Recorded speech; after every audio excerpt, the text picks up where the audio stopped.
Segundo bloque de Plural, digamos el bloque económico. ¿Qué tal, Tito? Buenas noches. ¿Qué tal? ¿Cómo estás? ¿Por qué? ¿Qué le decís a la gente que está del otro lado?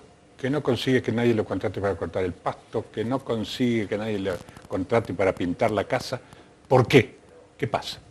Bueno, no sé si podemos dar, digamos, recetas tan precisas de una realidad muy cambiante como es la economía en este momento, ¿no?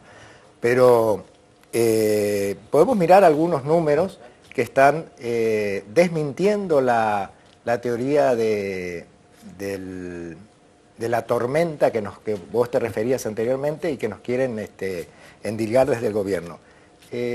Aldo, por favor. Ah, bueno, acá tenemos el primer dato que se dio en la semana del INDEC, la fuerte caída de la actividad económica en el junio pasado. La caída es de todos los indicadores, salvo algunos, y que nos van a permitir ver en este cuadro la orientación y los incentivos y los desalientos que aplica este rumbo económico elegido por el gobierno de Cambiemos.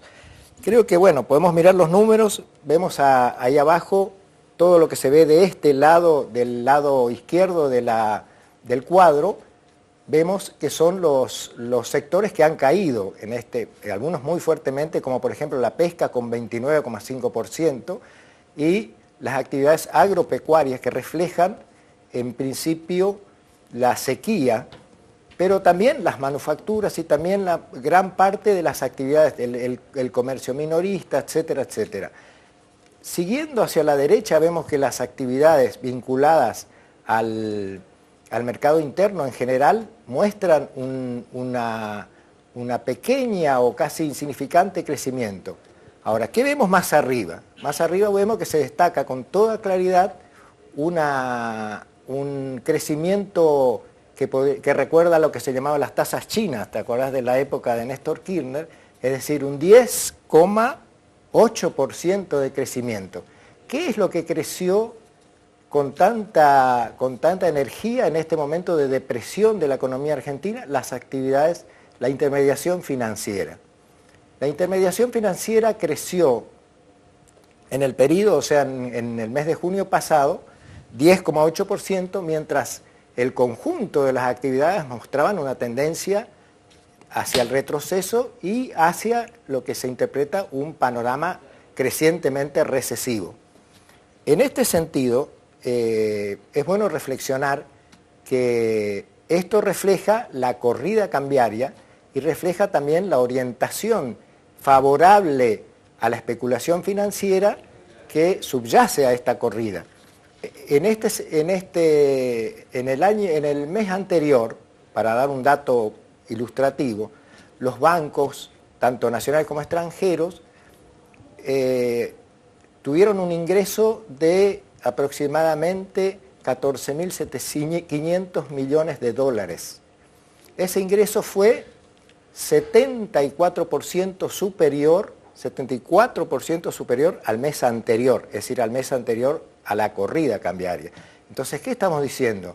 Que en el momento que el fuerte cimbronazo, que significó una devaluación, una transferencia enorme de recursos de los sectores populares hacia los tenedores de dólares, los que ganaron crecieron un 74% respecto al mes anterior.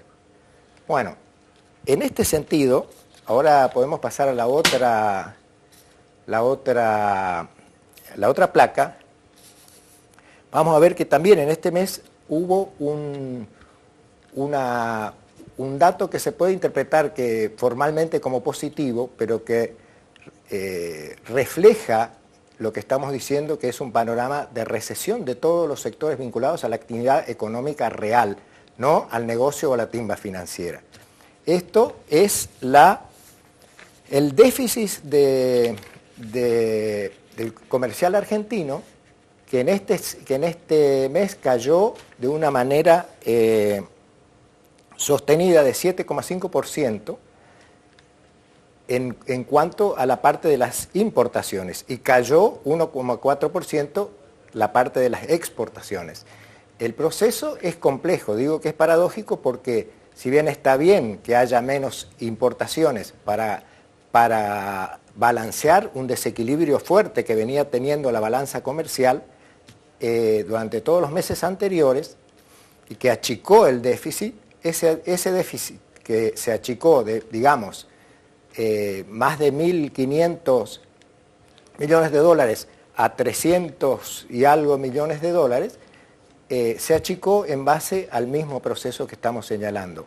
Se achicó porque la recesión y la combinada con la devaluación esmerilaron fuertemente la capacidad de los argentinos de poder comprar o importar desde afuera. Eso fue especialmente sensible en el aspecto de las importaciones de bienes de capital, lo cual quiere decir que se resienten las actividades económicas y productivas y además se resiente el comercio, quiere decir que la capacidad de compra de los argentinos se redujo enormemente en este último proceso de devaluación que produjo la corrida cambiaria. Esto, como estábamos viendo en el cuadro anterior, que parece que exactamente ahí tenemos el cuadro, nos lleva a un tema interesante que es analizar que este déficit comercial no solamente fue el peor de los últimos años, sino que algunos lo señalan como el peor de la historia argentina, el peor semestre de caída comercial en su intercambio con el mundo de la Argentina en toda la historia. Si no fuera así, tenemos este cuadro que vemos algo. Desde 2008 a esta parte, o sea, en la última década, tenemos que en el año 2008, que es el año donde estalló la crisis internacional más grande desde la depresión de 1930, la economía, el intercambio comercial de Argentina fue cayendo, pero en ningún momento pasó hacia por debajo de la línea de déficit. ¿Cuándo cae? Cae en 2015, a partir de 2015, como se ve perfectamente esa última parte, de una brutal caída del intercambio argentino comercial con el mundo. Esto evidentemente es muy poco compatible con las ideas de integración al mundo, con las ideas de gran desarrollo comercial que se están instalando desde el gobierno de Cambiemos. Para esto, que parece una cosa un poco abstracta si se lo ve como balanzas macroeconómicas, tiene efectos muy fuertes en la vida real y en las economías reales de las familias. Y esto se puede ver ¿por qué? Porque están presionando simultáneamente mediante la política económica de Cambiemos y del Fondo Monetario Internacional de aplicar un ajuste fiscal ortodoxo. Tenemos que simultáneamente, mientras vemos esto, no arranca la actividad, retrocede la mayoría de las actividades productivas que vemos.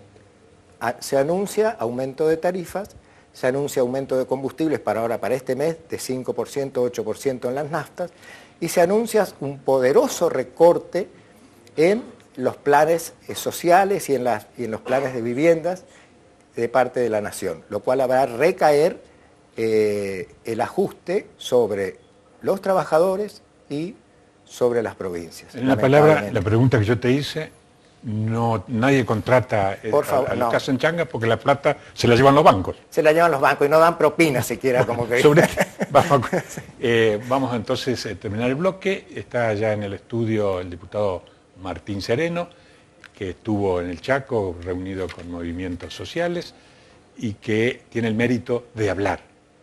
Y cuando habla dice, no es esos que porque aparece de vez en cuando hay que escucharlo. Él habla y dice.